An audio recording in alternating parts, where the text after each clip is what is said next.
After a brief pause, the figure vanishes into the shadows. Imagine this, the video opens in complete darkness. You hear slow footsteps echoing down a narrow hallway. A door cracks open by itself. The camera moves forward almost like someone or something is breathing behind it. Suddenly, a shadow appears at the end of the corridor. Now, here is the scary part. None of this is real. Every single frame you just watched was generated by AI using Kling 3.0. And honestly, if I had not told you, you probably would not have guessed. The lighting feels natural, the movement is disturbing smooth, and atmosphere looks like it came straight out of a high budget horror film. This is exactly the moment I realized AI video is no longer impressive for AI. It is just impressive. Hey everyone, welcome back to the channel. If you love staying ahead in tech and discovering tools that could completely change content creation, you are in the right place. Today we are diving into Kling 3.0, recently launched on Higgsfield, and trust me, this is not just another update. This feels like major leap forward in AI video generation. You can see there is the options Kling 3.0 in Higgsfield. So what exactly is Kling 3.0? In simple terms, it's an advanced AI model designed to turn text prompts and sometimes image into highly realistic cinematic video clips. But what makes the launch important is not just that the creators videos. Plenty of tools try to do that. What matters is how believable those videos are becoming. You can see that all of the videos are not real. All of these videos are created by AI tools. Like this kind of text or prompt you have to input here, and you have to choose Kling 3.0 if you want to create a video using Kling 3.0 and just generate, and you will get a realistic cinematic clips. Just think back the horror scenes you just saw the beginning of the video. Look at the shadow, the camera motion, the suitable environmental detail. Older AI models often struggle with consistency. Object would morph, physics would not make sense, and humans looked slightly off. Kling 3.0 feels different. Let's talk about the video quality first. Once the biggest strength I notice is realism. Surface reflect light properly, depth accurately, feels three-dimensional, and scenes don't have that AI goals we used to see everywhere. Instead looking generated, many clips feel captured.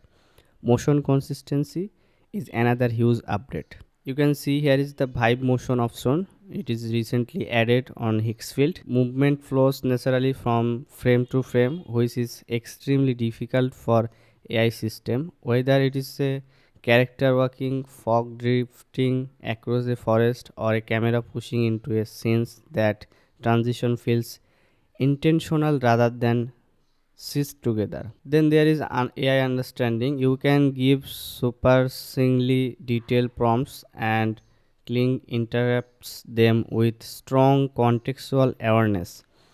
Ask a cinematic shot. You can ask here. You often get cinematic composition. Ask for tension. It tries to build mood through lighting and framing. It's not just generating images anymore, its directing speed also deserves mention. While high quality AI video has traditionally required patience, Kling 3.0 seems optimized to reduce that waiting time, which is critical for creators who want to experiment quickly, and creative control much better than you might expect. You can guide tone, style, and environment. It's all ways that feels closer to collaborating with a digital filmmaker rather than commanding a machine. But of course, the big question is, how does this compare to other AI video tools? Right now, the AI video space is heating up fast. Some models focus on extreme realism, other priorities accessible or stylization. What makes Kling stand out is its balance. It aims for cinematics quickly while still giving creators flexibility. Instead of feeling like tech demo, it feels closer to a production tools. that says no AI is perfect yet, and Click 3.0 no exception. During testing style exploration, one thing became clear: while many clips look stunning, complexity can still changes the system. Very detailed action sequence or heavily layered scenes may not always behave exactly as imagined.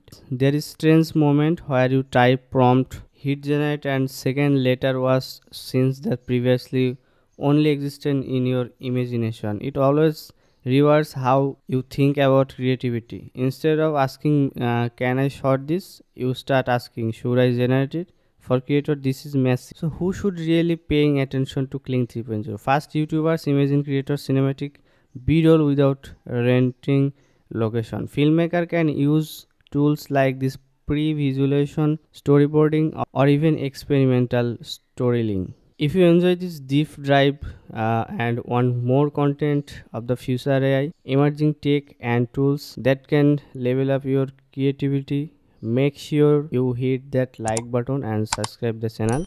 And remember, the next blockbuster idea might not need to camera, just a prompt. Thank you for watching, and I will see you in the next video.